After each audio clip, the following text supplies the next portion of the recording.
తిరుమల శ్రీ వెంకటేశ్వర స్వామి. తిరుమల శ్రీ వెంకటేశ్వర స్వామి కలియుగ దైవంగా భారతదేశంలోనే కాదు ప్రపంచవ్యాప్తంగా భక్తులను సంపాదించుకున్న విధానం మన దేశానికి గర్వకారణం. మన మన మన మన దేశం ప్రపంచ దేశాల్లో గర్వంగా నిలబడగలిగినటువంటి ఒక గొప్ప దైవకార్యం. రాష్ట్రాలు ముఖ్యమంత్రులు వస్తూ ఉంటారు, ప్రభుత్వాలు మారుతూ ఉంటాయి, అధికారులు వస్తూ ఉంటారు, పోతూ ఉంటారు. కానీ తిరుమలేశుడి యొక్క భక్తి, తిరుమలేశుడి యొక్క ఔన్నత్యం భక్తుల్లో రోజు రోజుకి పెరుగుతూ ఉంది తప్ప రాజకీయాలకి ఏ రోజు దేవుణ్ణి వాడిన సందర్భాలు లేవు. భగవంతుడిని, కలియుగ దైవాన్ని ఎంత గొప్పగా పూజించేటువంటి వ్యక్తుల్లో అంతకంటే గొప్పగా ఆరగించేది దేవుని ప్రసాదం. రాష్ట్ర ప్రజలతో నేరుగా ముచ్చటించాలనుకున్నటువంటి నా విన్నపం ఏంటి అంటే, ఒక రాజకీయ కుట్రలో దేవుణ్ణి కూడా భాగస్వాములను చేసినటువంటి విధానం ఇంకొకసారి ఉండకూడదు. కాబట్టే ఇది రాష్ట్ర ప్రజల మధ్య చాలా తీవ్రమైన చర్చ జరగాలి. కాబట్టి ఈరోజు ప్రత్యేకంగా ప్రెస్ మీట్ ఏర్పాటు చేయడం జరిగింది.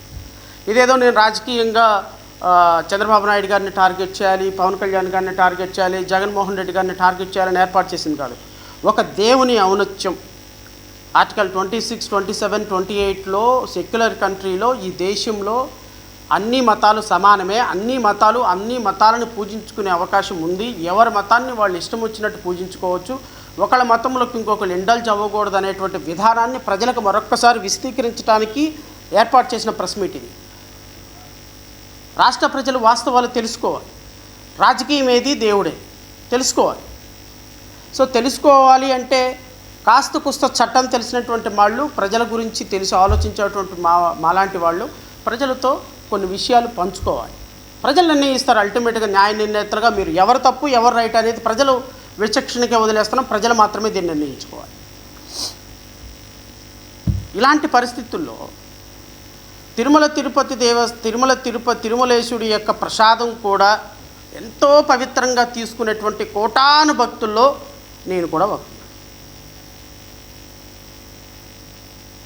మీరు నమ్మినంతగా నమ్మలేకపోవచ్చు కానీ బట్ అమితమైనటువంటి విశ్వాసం ఉన్నటువంటి వ్యక్తిగా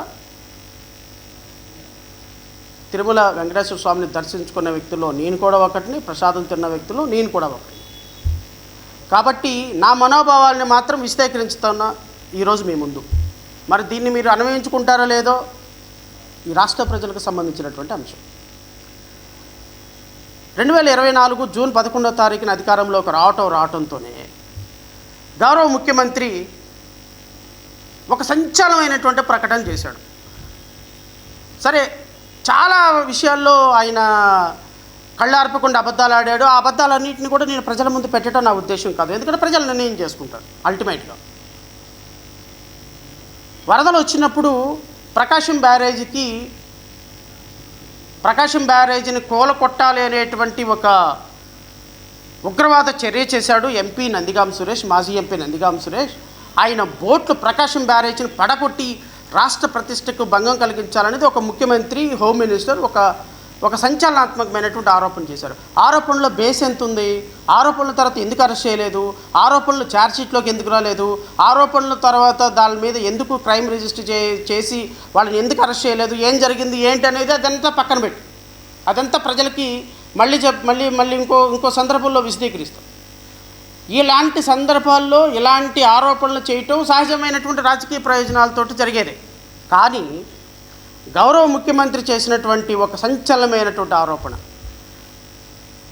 తగుదనమ్మా అని ఈ ఆరోపణల్ని భుజానికి ఎత్తుకొని